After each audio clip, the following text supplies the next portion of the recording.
Hi guys! Welcome back to my channel. For this video guys, ay magre-review ulit tayo ng isang lending application na kung saan ay napapautang daw sila up to 10,000 pesos. But before we go on guys, sa mga hindi pa nag-subscribe dyan, mag-subscribe na, i-hit ang bell button para ma-update kayo sa upcoming videos and tutorials, and mag-comment, mag-like na rin sa video ito para mapabilang kayo sa mga upcoming pag-giveaway natin kasi may kakaroon tayo ng GCash giveaway ngayong December. Let's go!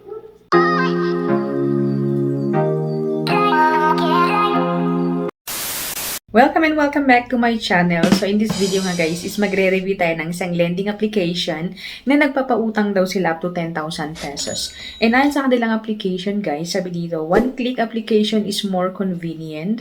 And for first timer guys ay pwede daw makautang up to 10,000 pesos. And low threshold for real-time approval. Ayan. And sabi din dito, extremely fast loan without waiting. Okay?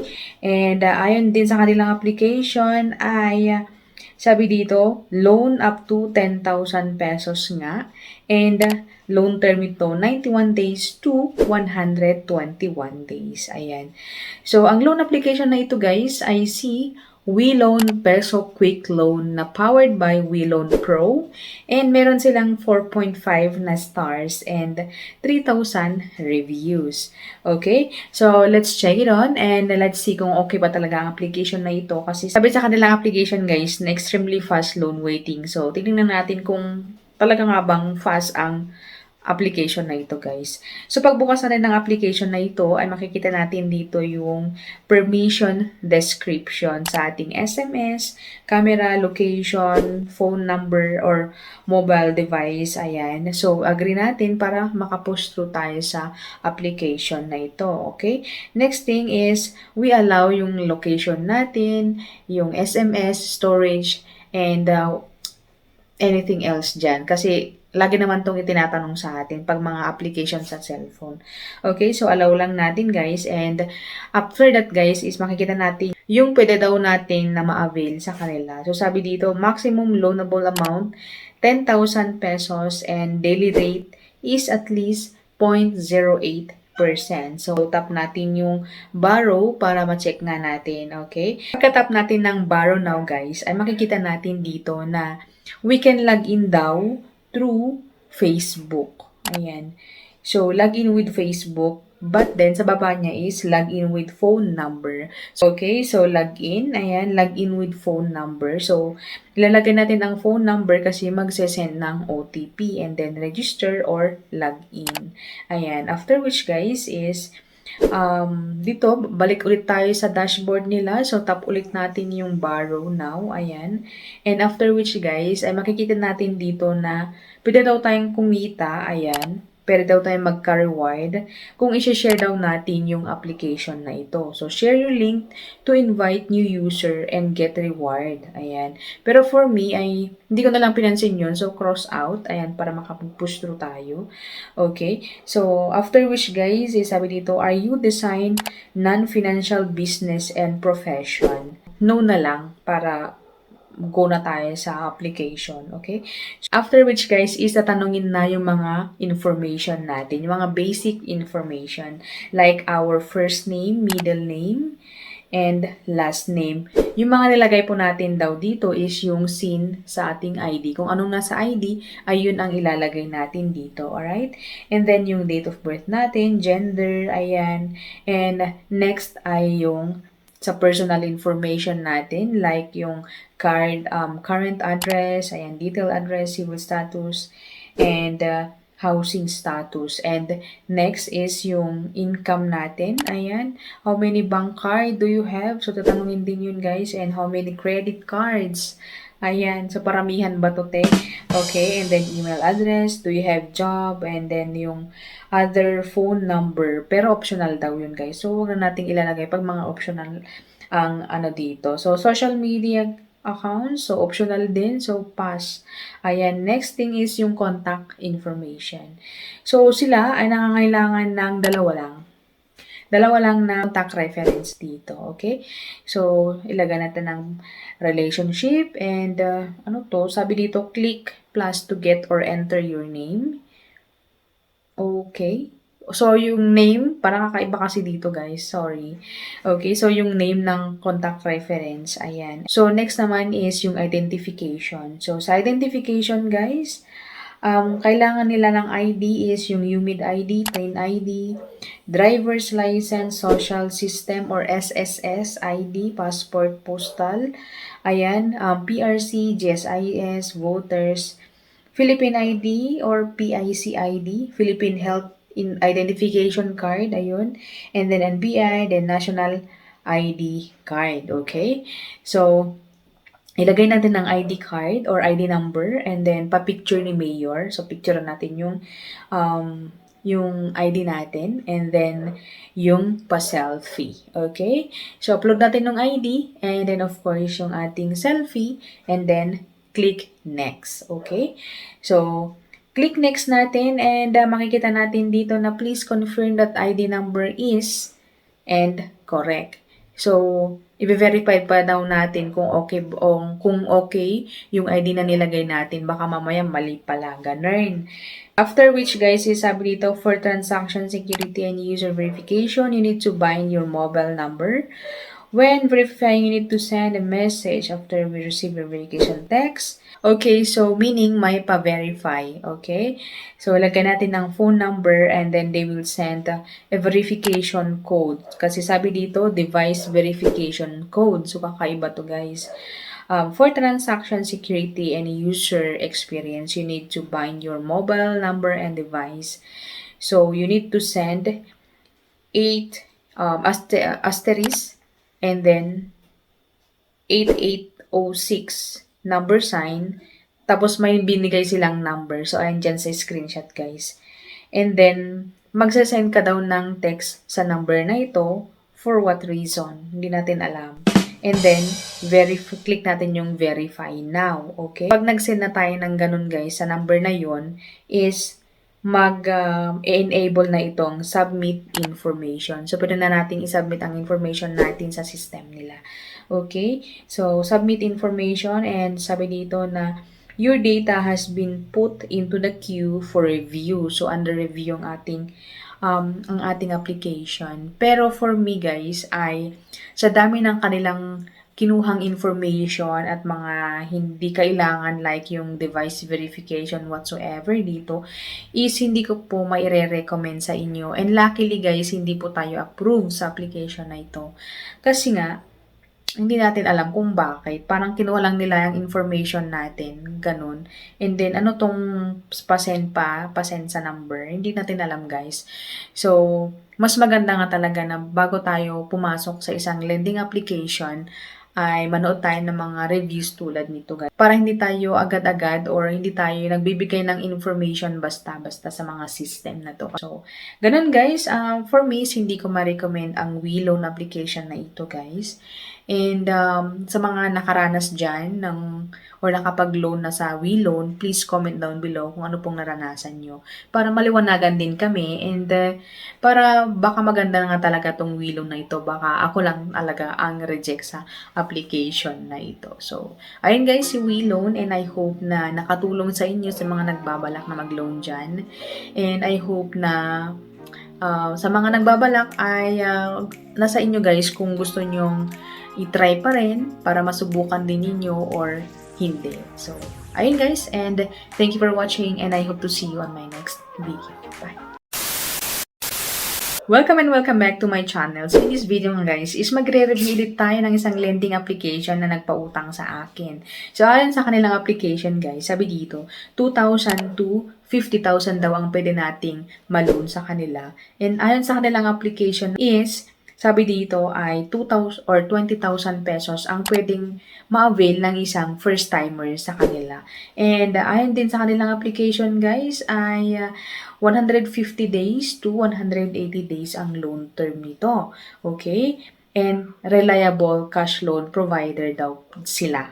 So, ang lending application na ito guys ay si High Peso Easy Cash Loan and powered by Huasin Lending Incorporated. Napakabago pa ang application na ito guys kasi meron lang silang 3.5 stars and 19 reviews. Pero kahit napakabago sila, ay approve ako sa loan dito guys. So, let's see guys kung magkano ang pinaloan sa akin. Okay? So, pagkabukasan ng application guys, ay makikita dito na loan rejected, don't worry, get approved. O diba, kaya approve ako dito sa application. And of course is yung privacy policy nila. So, wag kaligtaan yung privacy policy na i-check yung box sa baba para makaproceed tayo sa next na step. So, click natin yun and then agree and continue. Next thing is hahanapan tayo ng phone number, okay? Send daw sila ng OTP and then ilagin natin dito sa application, okay? So, after logging in guys, ay check natin yung nasa baba. So, ang daming i-check.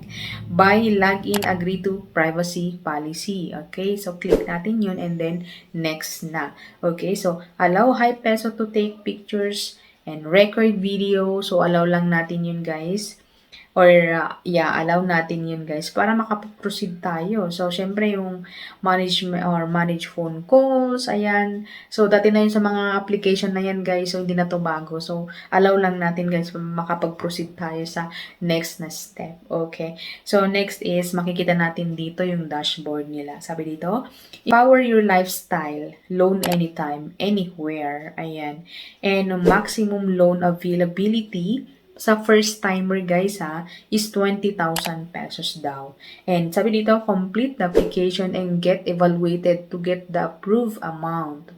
Okay, and sabi dito sa baba niya, meron yung Securities and Exchange Commission. So, registered sila sa SEC. Bagamat hindi natin alam kung okay ba talaga sila o hindi. Pero I think yung company name nito na Huasin Lending Incorporated is parang Chinese. Ayan. And then, click natin yung get instant approval. Okay? So, pagka-click natin yun guys, ay hanapan tayo ng mga information. So, loan information like our personal information, emergency contacts, identity, or identifying information, withdrawal information, loan information. Okay? So, click natin yung apply para ma-fill upan natin yung mga information na yun. Okay? So, sa basic information guys, employment type, occupation, yung payday daw natin, ayan, monthly income, education, date of birth, loan purpose, gender, marital status, email, type of residence. So, ang daming tinatanong guys. And then self-occupied or self-employed, business or freelance, ayan. Next naman is yung emergency contacts natin, okay? Sa kanila, nangangailangan lang sila ng 4 na contact references, okay?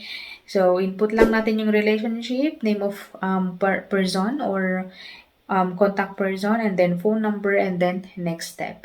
Okay? So, dito naman yung identity information, yung mga ID card. Okay? So, first name, middle name, last name, dito na natin ilalagay. So, sabi dito na as seen on your ID. So, kung anong nasa ID daw, yun ang ilalagay dito. So, yung mga ID type na pwede sa kanila, sabi dito, high quota, so mga matataas ng rating na ID, national ID, SSS, passport, postal, UMID, voter's ID, driver's license, and yung mga medyo low na ID daw natin is GSIS, TIN ID, PRC, PhilHealth. So, pwede ang PhilHealth, guys. Ayan. So, ilagay natin ng ID type, ID number, and then magse-selfie ulit tayo. So, pa-selfie ni Mayor and then pa-picture sa ating ID. Okay, after which guys, is ang ating withdraw method. Okay? So, sa withdraw method, meron silang GCash na merong charge of 25 pesos, PayMaya 25, GrabPay 25. So, makikita niyo sa screen, guys. Emily Willier, 130 pesos. RD Pawn Shop, 130. And yung mga bank, 25 pesos yung mga charge, guys. Okay? So, for me is, nilagay ko na lang na GCash kasi yun lang po ang lagi kong nilalagay para convenient in case na okay ang application na ito. Okay? So, ilagay natin ang ating GCash number, GCash channel, or yung number ng GCash natin, and then add account. Okay? Next naman is please confirm that it is the account of yourself. So, may pa-confirm sila para baka marong send yung pera, ganon. Okay, and then tap natin yung okay kung okay yung number, and then cancel if hindi para mapalitan. But for me, is okay. So, okay. Ayan. So, please make sure the withdrawal account is valid. So, talagang minimake sure nila guys na sa'yo talaga mapupunta yung ilaloan mo talaga. Kasi baka mamaya mga wrong send pa or wrong number yung ilalagay. So, yun na nga guys. After natin i-click ng okay mga yun guys, ay eto na. Eto na po ang na-approve na amount sa atin. So, charan! Ayan. So, 1,500 pesos. Ayan. So, sabi dito, 1,500. Repayment amount, 2,000. Oh my G. So, meron siyang tubo na 500. And loan term daw nito guys, 150 days. Oh my G's. So, click natin yung check loan details para makita natin yung mga may bawas ba or may dagdag. So, check loan details. Ayan. So, ito na. Loan amount natin is 1,500. Ayan. Pero, may bawas na platform fee of 675. Payment channel, 25 pesos. Bakit 25 o sa GCash, 25 pesos? And then, amount received natin, 800 pesos. Loan term, 150 days. 150 days daw. Pero sabi dito, first installment repayment is December 12. Meaning na 7 days yung loan term nito guys. Oh my G's. And meron silang second installment repayment na 8 pesos. Sa after 150 days siguro yun. 8 pesos. Pero pag magbabayad ka na ng first loan mo is considered na bayad ka na, di ba? Okay. So, sabi dito na 1,500 is due on December 12. So, that will be 7 days from now. And, bakit sabi dito repayment amount is 2,000 pesos? So, medyo nakakahilo ang application natin, guys. Application nila pala. Kasi sabi dito, 1,500 yung na-approvean. But then, repayment amount is 2,000. Pero dito naman, sa may second page niya, 1,500 yung babayaran daw natin sa December 12. Di ko alam, baka nalito lang, typographical error, ganon. But, before we end our video, ay pupunta po tayo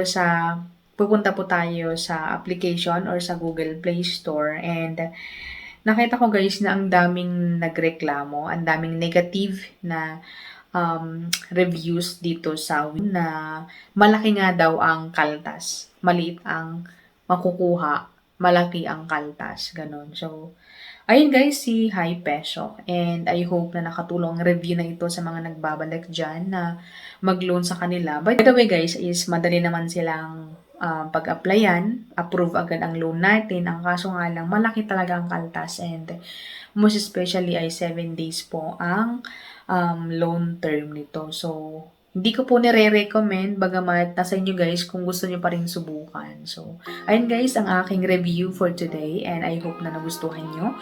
I hope na may natutunan kayo sa video nito. Thank you for watching, and I hope to see you on my next one. Bye!